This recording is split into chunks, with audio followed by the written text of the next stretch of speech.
Bonjour frères et sœurs, oui, il est bien temps de méditer sur la parole de Dieu.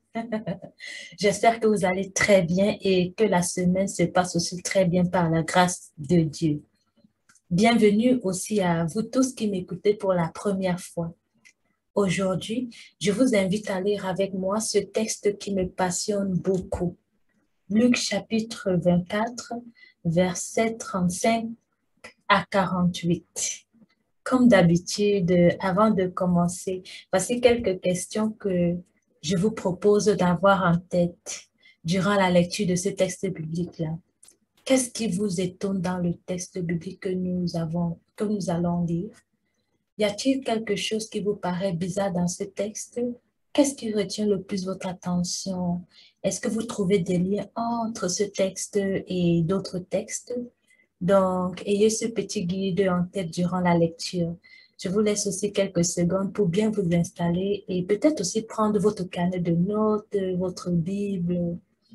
OK. Donc, est-ce que vous êtes prêts? OK. Luc chapitre 24, versets 35 à 48. En ce temps-là, les disciples qui rentraient d'Emmaüs racontaient ce qui s'était passé sur la route et comment le Seigneur s'était fait reconnaître par eux à la fraction du pain. Comme ils en parlaient encore, lui-même fut présent au milieu d'eux et leur dit, la paix soit avec vous. Saisis de frayeur et de crainte, ils croyaient voir un esprit. Jésus leur dit, pourquoi êtes-vous bouleversés? Et pourquoi ces pensées qui surgissent dans votre cœur? Voyez mes mains et mes pieds. C'est bien moi. Touchez-moi. Regardez. Un esprit n'a pas de chair ni d'os, comme vous constatez que j'en ai. Après cette parole, il leur montra ses mains et ses pieds. Dans leur joie, ils n'osaient pas encore y croire et restaient saisis d'étonnement. Jésus leur dit, avez-vous ici quelque chose à manger? Ils lui présentèrent une part de poisson grillé qu'il prit et mangea devant eux. Puis il leur déclara, voici les paroles que je vous ai dites quand j'étais encore avec vous. Il faut que s'accomplisse tout ce qui a été écrit à mon sujet dans la loi de Moïse, les prophètes et les psaumes. Alors, il ouvrit leur intelligence à la compréhension des Écritures. Il leur dit, ainsi est-il écrit que le Christ souffrirait, qu'il ressusciterait d'entre les morts le troisième jour, et que la conversion serait proclamée en son nom pour le pardon des péchés à toutes les nations, en commençant par Jérusalem. À vous d'en être les témoins. Donc, frères et sœurs, nous venons de lire Luc chapitre 24, versets 35 à 48. Je commence par vous comme d'habitude. Qu'est-ce qui vous étonne dans le texte? Y a-t-il quelque chose qui vous paraît bizarre dans ce texte? Qu'est-ce qui retient le plus votre attention? Je vous suggère de mettre la vidéo en pause ici pour bien méditer sur ce texte-là. Pour ce qui est des liens entre les textes, si vous êtes disponible, je vous propose de lire aussi Actes des Apôtres chapitre 3, Psaume chapitre 4 et 1 Jean chapitre 2. Vous avez tous les versets ici. Donc, à la lecture de ces textes ou du texte que nous avons lu en premier, est-ce qu'il y a des mots, des paroles dans ces textes-là qui ont un lien avec ce que vous vivez actuellement? Que découvrez-vous dans ce texte aujourd'hui? Que retenez-vous? Donc, de mon côté, au verset 35, Jésus-Christ me dit et nous dit à nous tous aujourd'hui que la paix soit avec nous. Nous avons tellement besoin de cette paix-là, surtout en cette période de pandémie. Ce qui me paraît bizarre dans ce texte d'aujourd'hui se trouve au verset 36 à 41 de Luc chapitre 24. lorsque le Seigneur Jésus-Christ apparaît au milieu de ses disciples, demande à manger, puis mange vraiment du bon poisson grillé devant ses disciples. Donc, commençons au verset 36. On nous dit que les disciples sont bouleversés de voir le Seigneur Jésus-Christ apparaître au milieu d'eux. Au verset 38, on lit entre les lignes que le Seigneur Jésus-Christ est surpris de la réaction de ses disciples. Ma question est la suivante.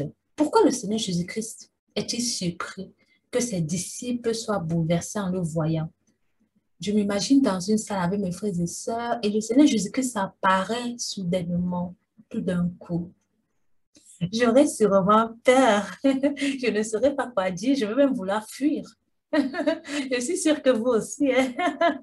Ok, donc je me demande, mais pourquoi est-ce que le Seigneur Jésus-Christ est surpris de la réaction de ses disciples?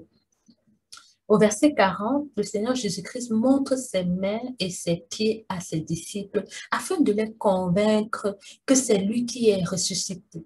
Mais les disciples ne sont pas toujours assurés, car au verset 41, il est écrit, dans leur joie, ils n'osaient pas encore y croire et restaient saisis d'étonnement.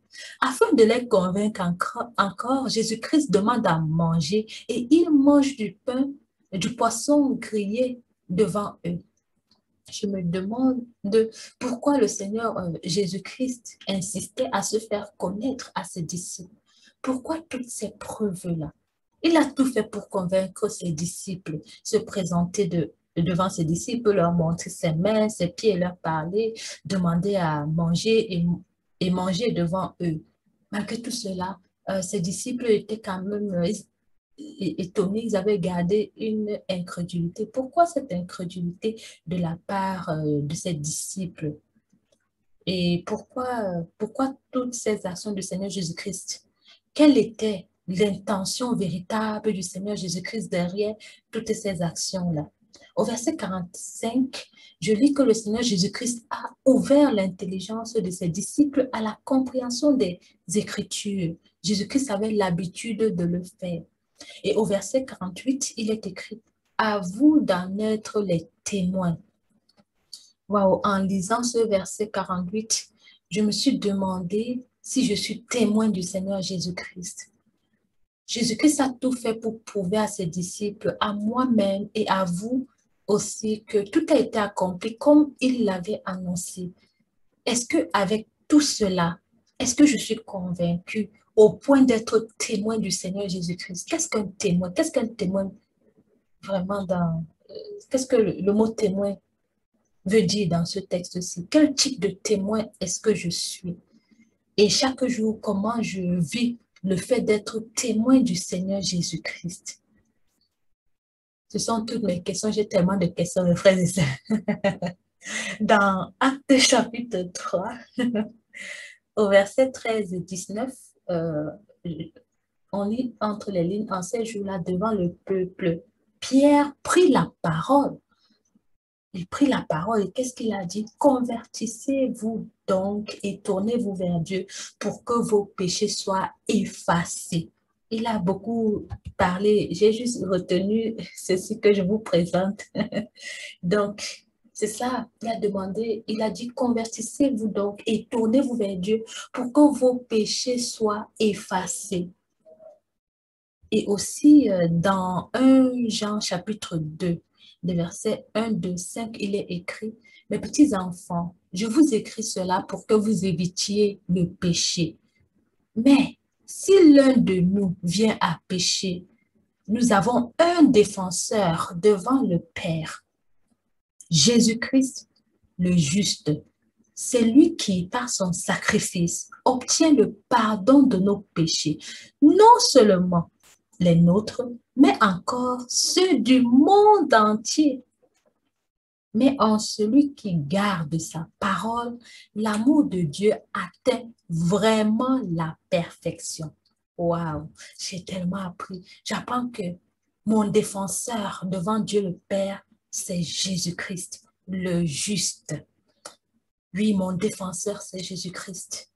Il me demande de me convertir et de me tourner vers Dieu afin que mes péchés soient effacés. totalement effacé, comme on prend la gomme, on efface. Donc, que mes péchés soient effacés plus que la gomme. Wow. Quelle grâce, gloire à Dieu, gloire à Dieu. Et aussi, très important, j'apprends aussi dans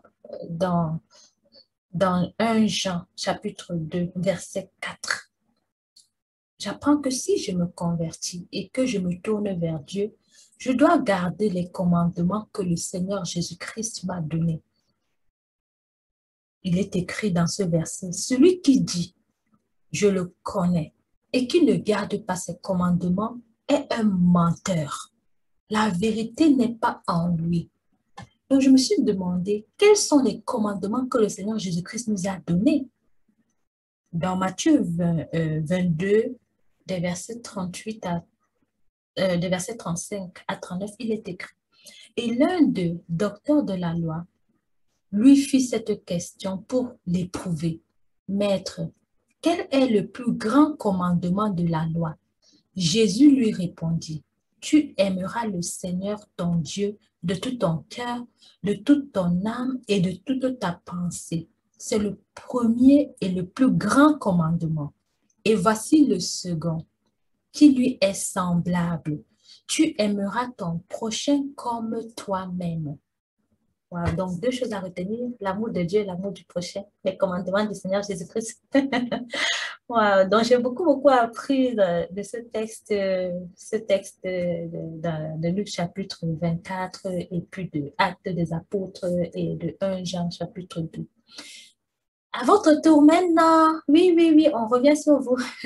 Si cela n'a pas encore été fait, relisez Luc chapitre 24, des versets 35 à 48 et notez ce qui vous étonne dans le texte, vos questions, ce qui retient le plus votre attention.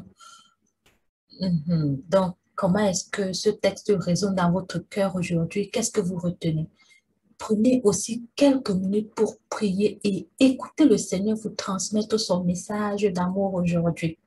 Nous avons toute la semaine pour continuer à méditer sur ces textes-là, à partager avec les autres, nos frères et sœurs, nos amis, et à écouter les enseignements en lien avec ce texte-là.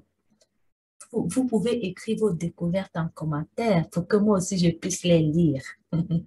N'hésitez pas à vous abonner à cette chaîne si vous voulez être notifié lorsque je publie des vidéos sur la parole de Dieu.